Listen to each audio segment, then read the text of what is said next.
The silence that hung over Arlington National Cemetery at dawn was almost sacred. The ground, soft with morning dew and scattered oak leaves, sent up a faint scent of earth that mixed with the chill in the air.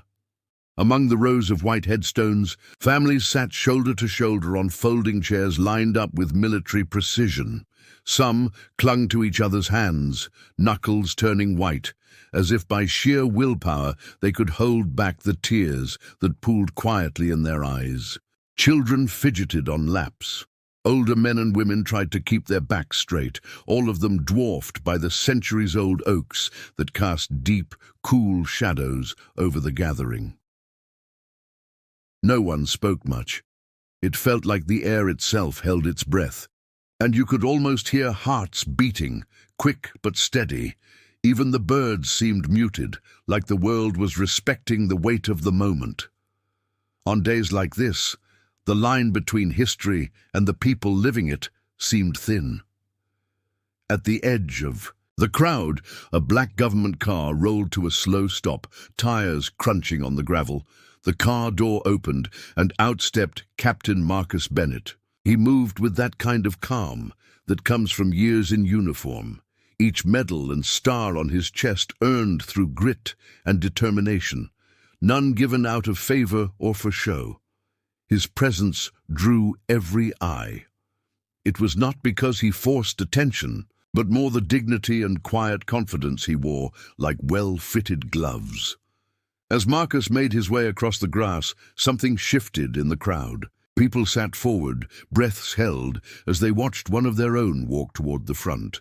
Then, at exactly the wrong moment, Colonel Harold Morton, the head of security for the event, stepped forward and raised a hand just as Marcus was about to take his place at the podium. Morton's actions brought a sharp, uncomfortable pause. Everyone could feel it, a kind of standoff, as if the cemetery itself had grown tense. It was not a clash of words, but of presence. This was more than a scheduling mistake or a disagreement about the order of things. In facing off in plain sight, Marcus and Morton became symbols for something deeper running through the ceremony. A clash between earned authority and the kind that is simply grabbed at, between true leadership and power defended for its own sake. Even those who did not know the backstory could sense that from this moment, things would not go back to how they were before.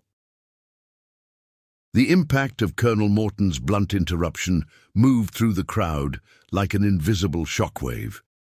It wasn't just the soldiers lined up along the sides who felt it, but also the young children in tiny dress uniforms, some barely old enough to understand, but old enough to sense that something serious was happening. The veterans sat stiff in their chairs, their old service medals pinned neatly to their jackets, flashing in the filtered sunlight.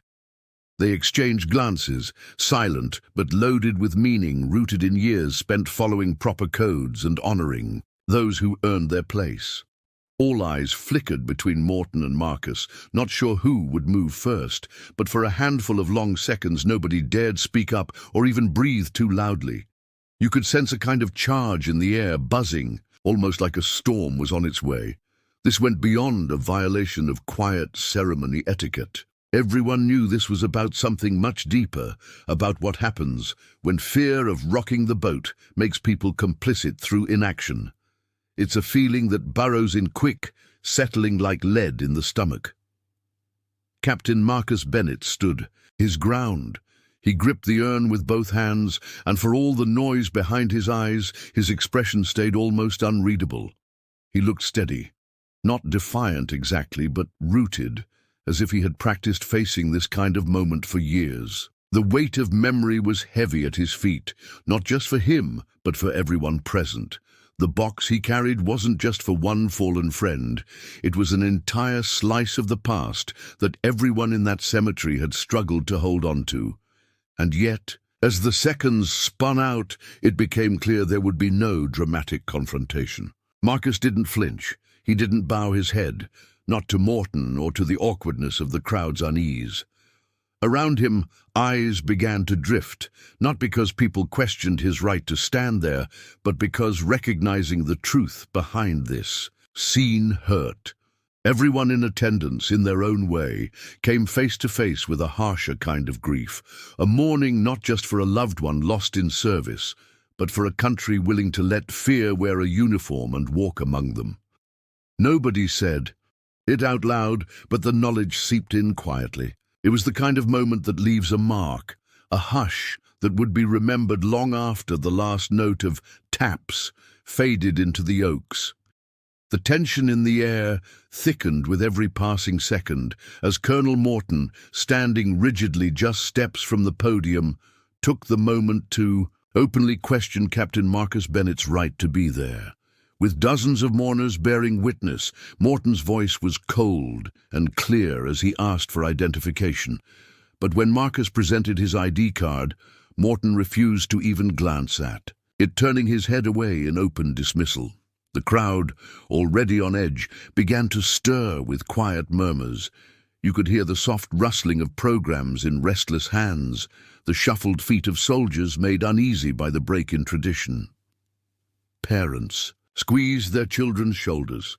A few veterans shifted in their seats, and faces across the rows displayed a mix of discomfort and disbelief. Some wanted to show support, maybe with a nod or a hand placed gently on Marcus's shoulder, yet social tension held everyone back, smothering gestures of empathy before they could truly form. Every interruption to the funeral's solemn rituals was another jab at the ceremony's heart. What was meant to be a moment of respect kept getting cut through by suspicion and barely disguised contempt. All the dignity carefully built into these military farewells seemed to unravel just a bit, with each of Morton's refusals. Still, Marcus didn't allow his composure to slip. He stood firmly in place, gripping his ID a second time and offering it with a steady hand, refusing to let Morton's disrespect provoke him.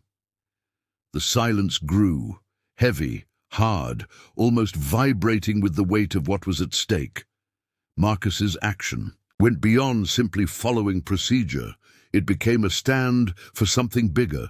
He was not defending himself out of pride or stubbornness. He felt a responsibility to demand the justice and respect that the moment and the people gathered deserved, not only for himself but for every family grieving beside him.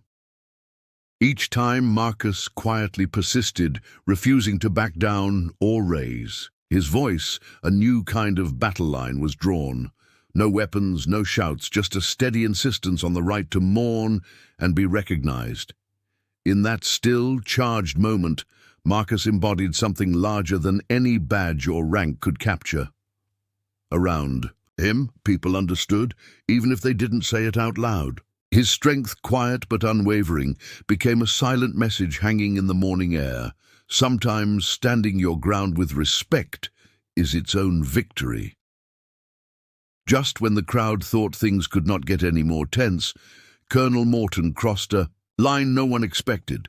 Without asking, he reached out and snatched Captain Marcus Bennett's ID card straight from his hand, his grip rough and careless. He held the card up, turning it this way and that, as if searching for some hidden flaw or reason to deny Marcus's legitimacy. He barely glanced at the name, not taking a moment to look at the rows of hard-earned stars and stripes that spoke of sacrifice and years of service.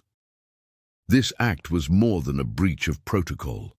It felt almost violent, like watching something sacred be ripped apart right in front of everyone. Marcus's career, a story shaped by courage and discipline, charted in medals won not just for acts of bravery, but for holding fast to what is right, was being dismissed with the flick of a wrist.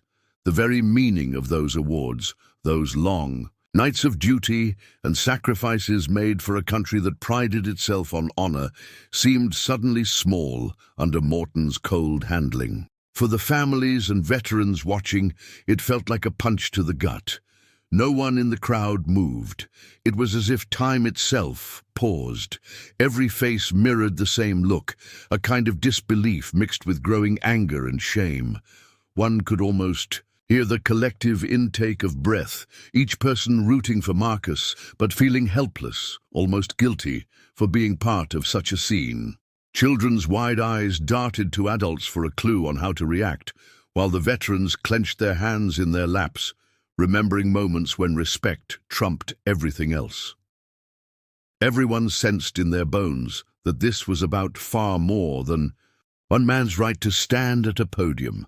It was about the blurry line that separates remembering from letting go, honor from its opposite. The silent question hung in the cool morning air. When does tradition protect us, and when does it turn into something that hurts the very people it is supposed to serve? Morton's gesture did not just break a rule. He dragged the entire ceremony into a place where humiliation replaced comfort and old wounds suddenly felt open again. From that point, it was impossible to pretend things could go back to normal. The hush that settled was heavy and final, marking a moment no one would quite forget, a moment the country itself, in quiet ways, would need to reckon with. It did not take long for what happened next to ripple far beyond the cemetery gates. College students who had been standing off to the side during the funeral had their phones out, unsure whether to record or stay in the moment. When Colonel Morton snatched the ID card and waved it around, some instinct took over and cameras began to roll. Within an hour, the videos hit social media and spread like wildfire. By the end of the day, people across the country were watching clips on their phones and computers, stunned at the spectacle unfolding at Arlington. Suddenly, what started as a private moment of grief turned into a national event. News outlets grabbed the footage and played it on repeat. Panelists argued about dignity and respect on daytime talk shows, and hashtags calling for reform trended for days. For many, the sight of a respected officer being treated like an imposter at his own comrade's funeral was the last straw. Anger and disappointment bubbled up from places that usually sat quiet, as if the whole country was forced to look at something uncomfortable. Instead of just another ceremony, the burial became proof that even the symbols we hold dearest can be twisted by those desperate to keep control. Amid all this noise, Captain Marcus Bennett did not say much. He did not get dragged into interviews or offer loud rebuttals. He stayed silent, almost stubbornly so, even as the world weighed in with opinions and outrage. His silence was not weakness, though. Quite the opposite. The dignity he carried in those moments at the cemetery became his message. Where people once expected protocol and routine, they now saw something honest. A man, stripped down to the basics of respect and principle, refusing to let someone else define him. As more people watched the incident unfold, they came to realize the event was no longer just about military regulations. Each move Marcus made, the way he refused to engage in argument, the way he kept his head high while chaos swirled, sent a new message altogether. Even as the mood shifted from solemn respect to public appraisal, Marcus quietly undermined those who led by fear, showing that you can resist being reduced to someone else's idea of who you should be. In the end, the entire country became witnesses, not only to a funeral, but to the fragile line between true dignity and the failure of institutions to practice what they preach. Then, without warning, Colonel Morton's hand went to his sidearm. In front of families, old veterans and children still in their Sunday best, he unclipped his holster and pulled his pistol halfway from its case. He did not point it, but the gesture alone was enough. The sharp, metallic sound, so out of place, in that sacred space, echoed over the rows of white markers and through the ancient oaks, sending a jolt through everyone present. Just for a heartbeat, Arlington National Cemetery no longer felt protected or set apart from the troubles of the world. All the years of careful ceremony and honor unraveled in a moment when fear and force threatened to take over. Nobody screamed or ran, but the stillness was charged like a storm. Parents wrapped their arms around their children, and the veterans, in their old uniforms, exchanged glances filled with both fear and anger. Even Marcus, unwavering until then, took a breath so deep and slow it looked like he was inhaling every burden at once. It was hard to gauge if more people wanted to step forward or just disappear. The rules everyone had held onto so tightly suddenly felt pointless. After all, if even here force could break through, what did anything mean? Colonel Morton seemed caught in his own moment of judgment. He looked around, suddenly aware of the eyes fixed on him, and released the gun, letting it click back into the holster. It was over in a few seconds, but something essential had shifted. Nobody cared for the empty, nervous words Morton mumbled as an excuse, and nobody needed an explanation for what had just happened. From that instant, every person at the cemetery understood that the real tragedy was not just about potential violence. It was the death of something shared. Any lingering trust that rules, uniforms, or old badges could truly protect the ideals everyone claimed to honor. The illusion that justice was immune to reckless authority and fear fell away. Funerals are supposed to heal, to bind people in shared remembrance, but this one left a different kind of mark. That day sealed it. What was lost was not just one life, but the silent faith that right would always stand above might. And as families left with heavy hearts, they carried away not just their own private grief, but the public mourning for trust that would take a long time to return. Marcus Bennett did not take a single step backward. Even with Colonel Morton's threat hanging in the air and the glint of a pistol fresh in everyone's minds, he stood exactly where he was, the urn cradled firmly in his arms. His eyes stayed locked on the fallen photo of the soldier they were all supposed to be honoring. He did not need to shout, argue, or wave his own rank around to stand tall. The simple strength of refusing to move, even a little, spoke volumes both to those watching and to the one trying to intimidate him. In that charged silence, there was no question. Marcus's stillness itself had become a powerful act of protest. The people gathered around felt the weight of what was happening. Soldiers who once looked only at their boots now raised their heads. Some families clutched each other's hands, feeling the meaning of the moment settle deep in their chests. Marcus, by standing his ground, suddenly became the only one defending the value that brought everyone there.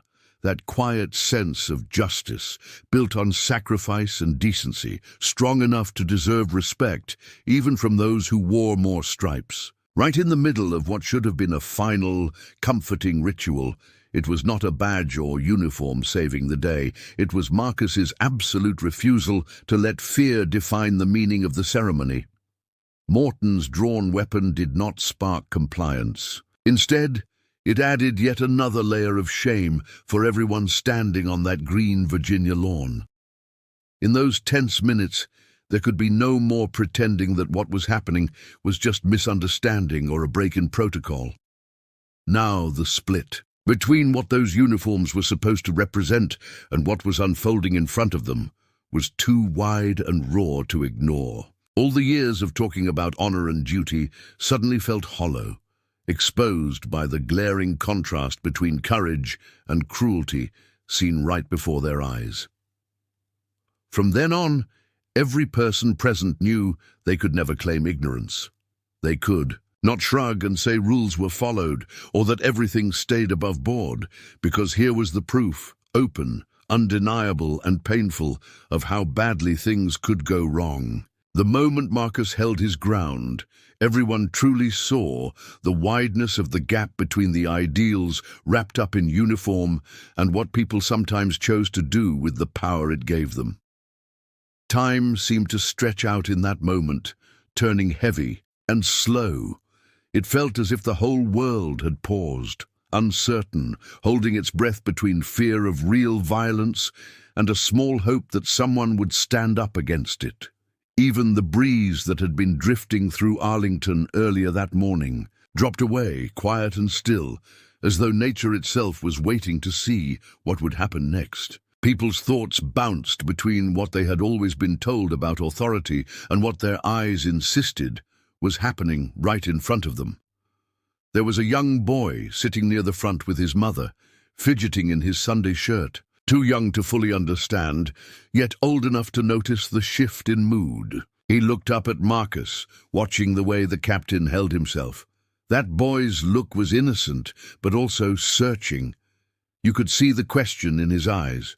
Was this the sort of grown-up he was supposed to become, someone who bowed to threats? Or could he choose another way? In Marcus, he caught a glimpse of what it looked like to resist without saying a word. Around the boy, other families felt a similar wrestling inside, unsure whether to feel brave, angry, or just tired. Finally, the chain of command made its move. A pair of senior officers stepped forward, not to repeat old rituals or recite another rulebook, but to do what clearly needed to be done. Calmly, they approached Colonel Morton and, in full view of the crowd, placed him in handcuffs. Their faces showed no triumph, just a sad resolve. Nobody cheered, no one cried out in relief. Instead, everyone felt the weight of what had just happened settle harder on their shoulders. The moment Morton was led away, something shifted again. For all those present, it became painfully clear that what had gone wrong had little to do with discipline or following orders. The rules had been bent so long by tolerance and silence that no one noticed when they finally broke. This was not justice playing out. It was the end result of letting people in power do as they pleased, call after call, funeral after funeral, until someone finally could not look away. If any lesson sank in, it was that real dignity did not come from medals or titles. It came from quietly refusing to let fear win, even when it would be easier to just let things go on, as always. After the officers quietly escorted Colonel Morton away in handcuffs, a stiff silence hung over Arlington.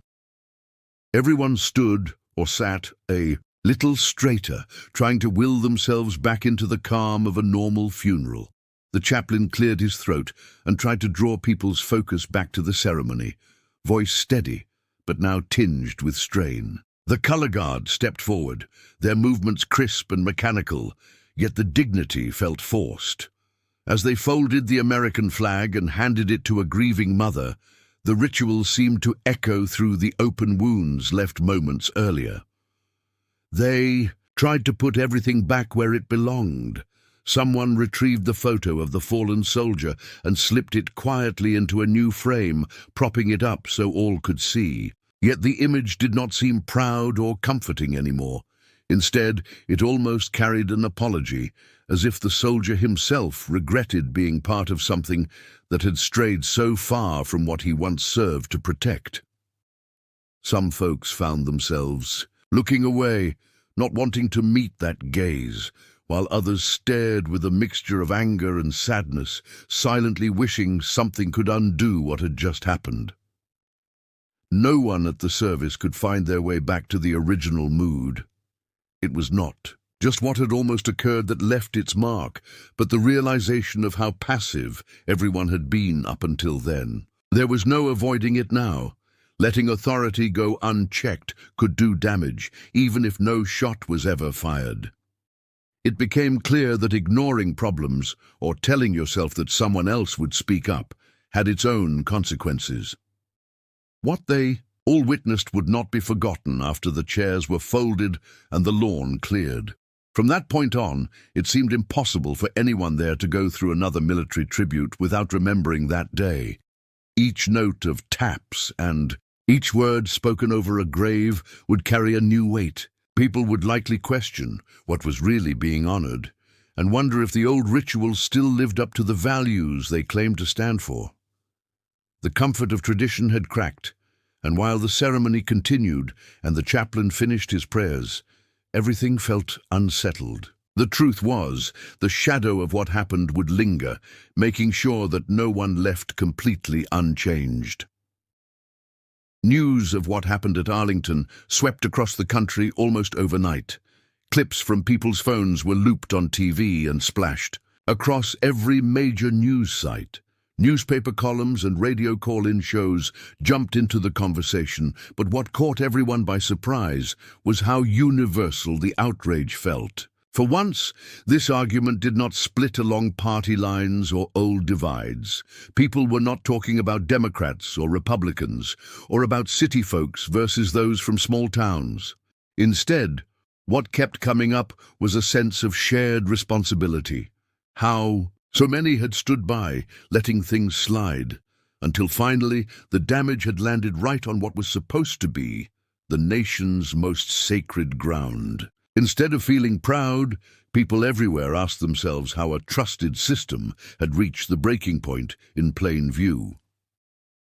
Captain Marcus Bennett's quiet stand, played again and again in slow motion on the evening news, worked almost like a mirror. Reporters and regular folks alike saw their own faces reflected back, and it was not a comfortable feeling. The more people watched his silence as Colonel Morton was led away, the more they had to ask themselves, when would they, too, draw the line instead of waiting for someone else to do it? It was not a day for fiery speeches, but for thinking hard about the slow creep of looking the other way. Surprisingly, what followed was not a flood of anger or calls for punishment against Morton alone. Instead, it touched off a wave of letters, personal stories, and peaceful gatherings. Veterans organizations took the chance to talk openly about difficult moments in their own pasts. High school students from Oregon to Florida wrote letters to the editor, some in pencil, some typed up late at night. Families who had buried loved ones at Arlington sent in memories and questions, wanting to know what could be different next time. What united everyone was not a new target for anger, but a feeling that something deeply important needed fixing. If not even the highest-ranking officer at a military funeral could stop things from turning cruel, who really felt protected? Conversations happened at kitchen tables, online forums, bus stops, and school assemblies. There was a new awareness, gentle but pressing, that fixing a broken system meant everyone had to face the ways they had allowed things to go wrong, and what responsibility really looked like in everyday life. The federal government soon opened a sweeping investigation, spurred by the viral video and the waves of public reaction. The Department of Defense, along with Congress, found itself in the spotlight, with reporters camped outside and microphones pressed into any official's direction. For Arlington National Cemetery and the Army, this was more than just a case of misconduct or an embarrassing news cycle. Every dry, carefully worded press release landed like a fresh reminder that this was turning into a bigger reckoning, a kind of national soul-searching that a simple apology or a few firings would not fix. For a long time, moments of crisis in the military had always ended with a few speeches and vague promises to do better next time. But this time, people saw that the whole structure itself was under the microscope. The courtroom where Colonel Morton would be tried was just one battleground. Out in the open, Americans everywhere were debating what it meant to honor not only the fallen, but each other, and how long people had accepted cracks in the system by pretending they were just surface scratches, not deep wounds. Within the military, conversations got real in a way they never had before. Young soldiers and seasoned veterans, high-ranking generals, and recent enlistees, they were not only talking about following orders or carrying out ceremonies by the book. For once, folks lined up with what Marcus Bennett showed that day, the willingness to hold the line, even if it meant going against the usual chain of command. It was not that they wanted to tear down old traditions. Instead, they wanted to rebuild them in a way that matched the best dreams people had always attached to them. Relativizing what had happened, trying to paint it as just one bad apple or an unfortunate mix-up, got pushed back every time it came up. Those excuses were met by equal parts anger and disappointment. Soldiers started speaking more openly about their own experiences, about times when silence felt easier than doing the hard right thing. Some units held town halls. Many senior officers issued statements emphasizing that integrity had to come first, even before loyalty to rank. And instead of splitting along old lines, the military community found unusual unity in the conviction that doing nothing from now on would actually be the biggest betrayal of the values so many claimed to defend. During the trial over the events at Arlington, something settled over the courtroom that had not been there at the start, a quiet understanding that what was on trial was bigger than just Colonel Morton. As the hearing unfolded in a packed federal courthouse outside Washington, D.C., witness after witness took the stand. Each testimony, even those that started by insisting, "I just did what I was told," ended up revealing patterns that were all too familiar. Some talked about letting a few things slide to keep the peace, others about making small decisions out of fear of repercussions, and more than one record or crucial report seemed to have just vanished at the right moment. Over the days, it all painted a picture where individual lapses added up to a real systemic problem. The defense worked hard to center their case on Morton's own fear that day. His lawyers argued that anyone pressed into a corner in a tense situation might reach for force to keep control. They tried to frame his actions as split-second panic, and in more than one statement fell back on the idea that rank always carries a unique burden. The prosecution, though, pushed back with the simple, painful facts. The moment at Arlington had turned into public humiliation, bald disrespect, and harm that reached far beyond just two people. Over and over they pointed out how Morton's choices splintered the trust that ceremonies like this were supposed to protect. Through every long day of questioning, Captain Marcus Bennett stood as a kind of anchor for the room. Refusing to sit, he kept the urn close, steadied not by pride, but by a sense that what he was holding on to mattered not just for him, but for everyone believing in the promise of respect. It was not lost on anyone watching that Marcus had been through enough already. Multiple deployments to places few understood, burying friends, seeing moments where the only thing left to save was dignity.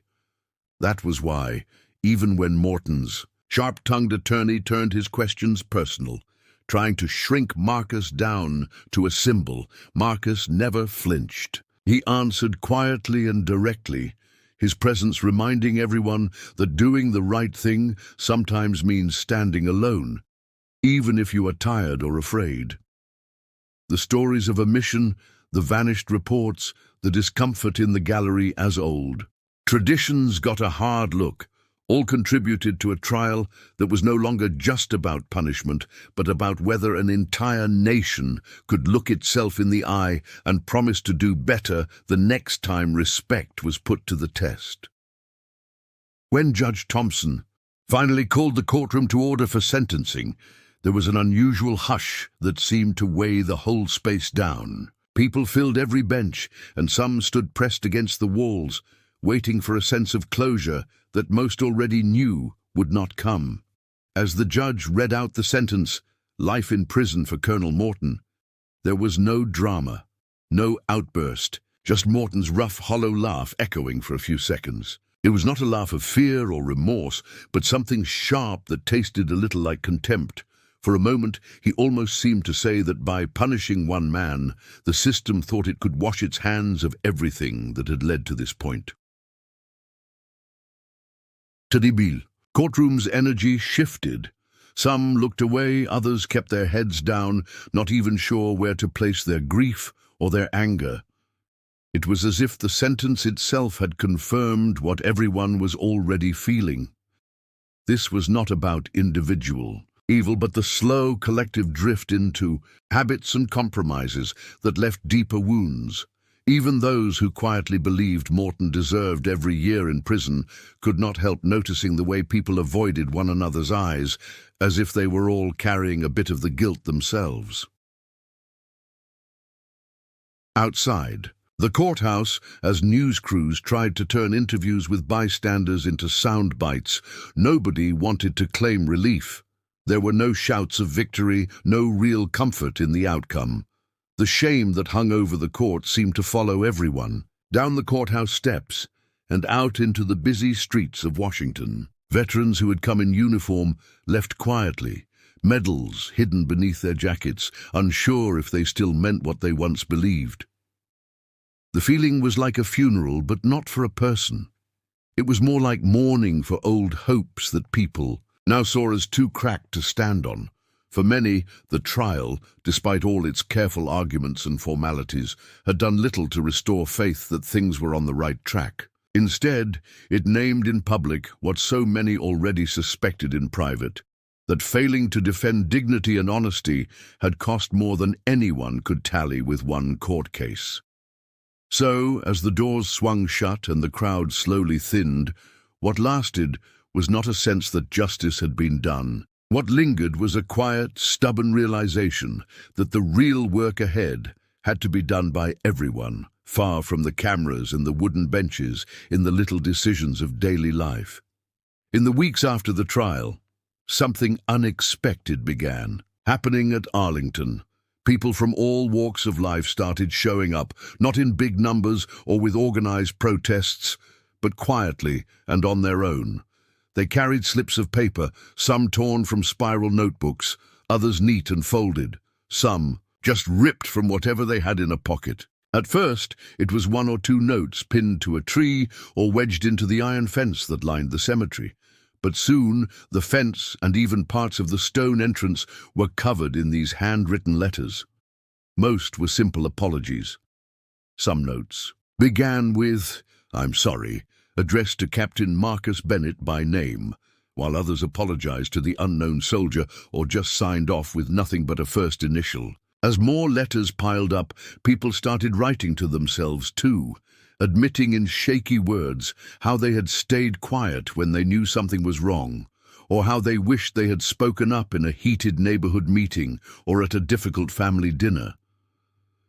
It was not about politics. It was about what everyone felt somewhere deep inside after seeing what silence could allow. You could walk along the cemetery wall and read letters in every kind of handwriting. Some were smudged by the rain, the ink running in blue or black, lines down the crumpled paper.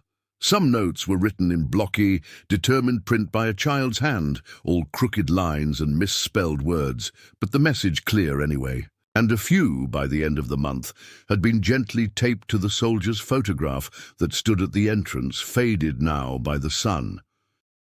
It was never a spectacle. No one made speeches or posed for news crews. Instead, people came early in the morning or on cool evenings, standing silently for a minute or two before tucking their note among the rest. Rain or shine, the letters kept coming. Over time, the spot became something more than just a memorial to those buried at Arlington. It turned into a place where people could face the fact that being a bystander, keeping quiet again and again, is a choice with consequences. That simple, honest gesture, just a scrap of paper and a few honest words, became a way to mark the shared responsibility for what had happened, and maybe a first small step toward doing better. Next time silence tried to take the lead. As the seasons changed, and life in Washington started moving with its usual speed again, Captain Marcus Bennett's case kept echoing in places strangers might not expect. At universities all across the country, professors began updating their lesson plans, weaving what had happened at Arlington not just into discussions about military tradition, but into courses on ethics, government, and leadership. Soon, it was not just history or political science students who debated the incident. Law students, journalism majors, and even business undergrads examined every angle of what had unfolded, asking themselves what it meant for their own futures. In these classrooms, it was clear that people were not interested in making Marcus into a larger-than-life hero. Instead, they studied her with care, as an example of how authority can go wrong when it is built on a foundation of fear, not respect. Teachers used clips of the funeral standoff to encourage honest talk, pressing students to explore why stubborn silence in the face of injustice may speak louder than any dramatic act of rebellion. One philosophy instructor at the University of Michigan even started his semester by showing the video, then simply asking, "Where is the line between doing your job and protecting your own conscience?" What came out of these lessons often surprised older professors. Students questioned not only what happened, but asked harder questions about the rules and routines people usually take for granted. Some argued that maybe the problem was not Morton alone, but all the times smaller acts had been ignored by good people afraid to cause trouble. Many were unsettled by the idea that it took a rare exception like Marcus to shine a light on truths others knew in private but would not say aloud. In many universities, Marcus's refusal to meet cruelty with more cruelty was what stuck. Case studies showed her standing firm and silent, refusing to argue or retaliate even when provoked. Instead of being praised for courage in battle, she became an example of doing what is right even in situations where it might be easier, and even safer, to look away or lash out. The lessons were not about worshipping a single figure, but about the responsibility everyone shares in defining the limits of power.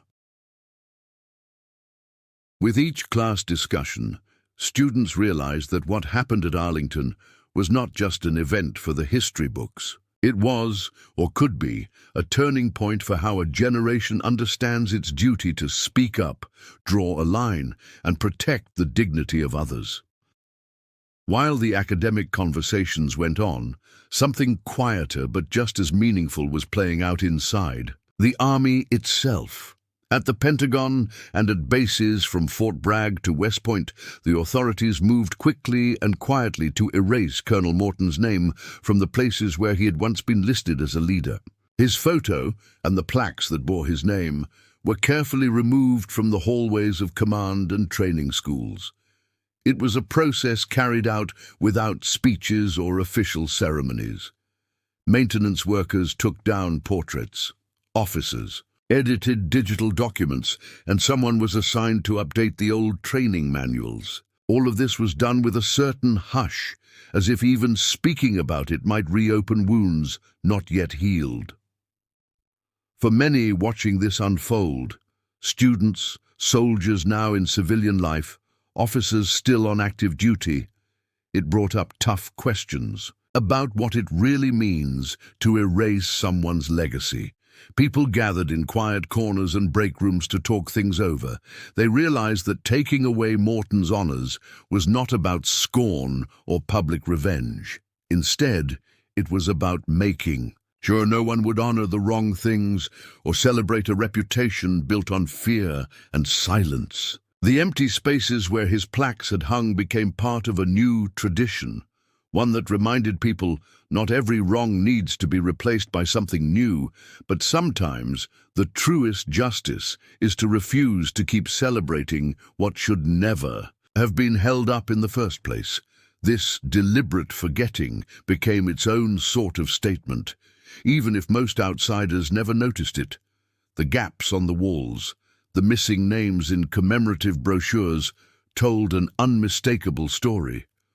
For those who passed by, the absence spoke louder than any replacement could. It said, in simple terms, that the institution did not intend to hide the mistake, but also would not nurse an open wound. It was a quiet agreement. There would be no more looking the other way just because a person had held a powerful position. As new cadets came through each year, they noticed the spaces left empty and sometimes asked those in charge what had happened. The lesson was clear, without it needing to be spelled out. Sometimes justice is not about adding new heroes, but about having the courage to let some stories fade away, serving as a gentle warning for everyone who comes after. The Army and the country would move forward, a little wiser about how easily the wrong kind of legacy can take root, and how important it is to pause, rethink, and, when necessary, let history grow quiet for a while. In the days that followed those changes in the Army's public memory, something unexpected started to happen. Messages began to appear online and in local newspapers, messages that nobody really expected would ever be written, especially not by the people sending them. Retired generals who had once chosen to keep quiet out of respect for tradition came together and drafted a public letter to the New York Times. It was a rare move. They admitted, sometimes with surprising honesty, that what had allowed men like Colonel Morton to rise was not a record of true heroism or wisdom, but the tendency of everyone around to avoid rocking the boat. With each paragraph, the officers described times they had all looked the other way just to keep the peace, and how that comfort with silence could be even more harmful than making a mistake. Across social media, a new wave of personal stories began to appear. Soldiers and medics, people who had fought in Iraq, Afghanistan, and earlier, and wars, started sharing their memories of Captain Marcus Bennett. Some spoke about a night in late December in Mosul, when Marcus had run under gunfire to pull a wounded private to safety, yelling at the sergeant to give her cover. Others talked about how she always made sure the youngest troops got the first hot meal, or how she stood up to a superior officer trying to dismiss a supply request that could save lives. These were not dramatic tales for the cameras. They were told in everyday language by people who just wanted to set the record straight.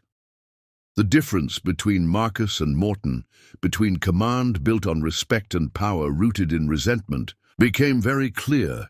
People could see it in the raw, everyday details these veterans described. Some videos even circulated showing old helmet cam footage, with Marcus's voice steady and calm even in dangerous situations, and soldiers following her not out of fear, but because they trusted that she cared about each of them as a person. If there had still been any question about who deserved a place of honor, it faded away as these first-hand stories accumulated. They showed the simple, human truth. Bravery is not about shouting orders, but about doing the right thing, especially when nobody is watching. For many, this was the reminder they needed of what real leadership should look like, and who, in the end, deserved to be remembered. That pivotal event at Arlington was never turned into a holiday or marked by a parade. In fact, the country seemed to remember it mostly through what it chose not to do. No bronze statue rose in the cemetery square. When annual military dinners or Veterans Day ceremonies came around, organizers made a point of cutting off speeches when they threatened to drift toward the embarrassment of the old guard or the mistakes that let Colonel Morton hold power so long. They put away the photos that once adorned the walls, boxed up the old banners, and slowly let the day fade from official memory. That emptiness was not an attempt to ignore history. Instead, it became a kind of shared lesson, a way to mark respect without repeating the errors that had caused so much hurt. It was surprising for many just how powerful this form of remembrance could be. Professors, especially those who had started reshaping their classes after the events, soon embraced the story of Captain Marcus Bennett as a shorthand for real ethics. They talked about her choices not as examples from ethics textbooks, but as something more stubborn and necessary. There is the kind of ethics that lives in handbooks and regulations, and then there is the kind that cannot be bargained away, even if it means being left out, isolated, or even punished. That, the teachers said, is what Captain Bennett stood for. Students paid attention, maybe because the lesson was not wrapped up in glory. It was not about escaping humiliation or always winning. Instead, they learned from Marcus's experience that true heroism does not shield anyone from being shamed or standing alone. If anything, it is those moments when you are most at risk of being excluded or misunderstood that the most important choices get made.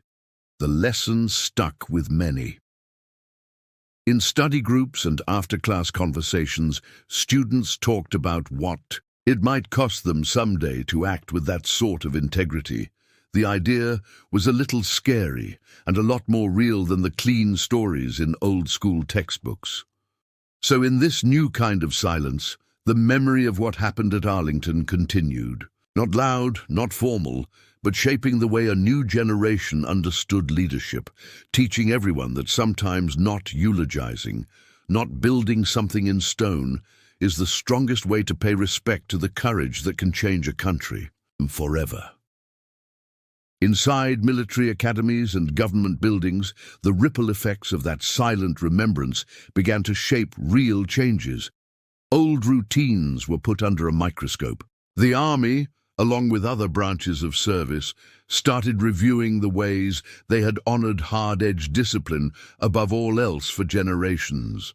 Where once the stories of officers like Colonel Morton had been part of mandatory training, now those chapters disappeared, replaced by honest conversations about why they had been there in the first place and why they no longer belonged. Citations that once spotlighted aggressive leadership were gradually removed from the guiding handbooks and from the walls of places like Fort Benning and West Point. The effort was never about rewriting what actually happened.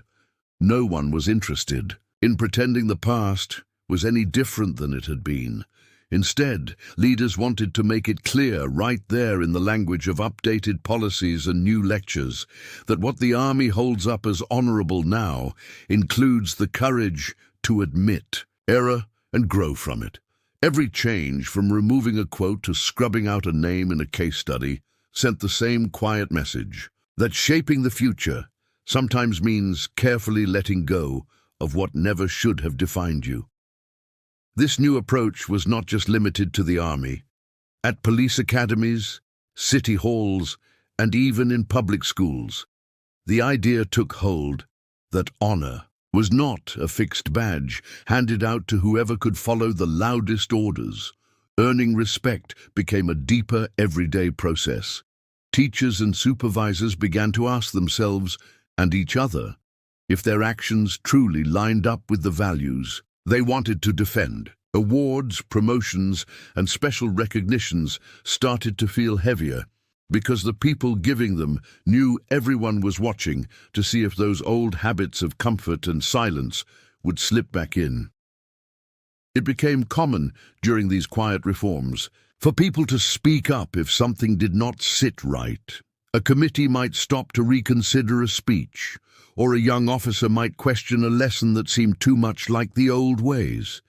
These checks were not just about avoiding mistakes. They were about building new habits, ones that would not let anyone hide behind just following orders or excuse the easy path at the cost of real integrity. So, over time, the institutions that had shaped so many lives began to look different, and the reason for that was simple.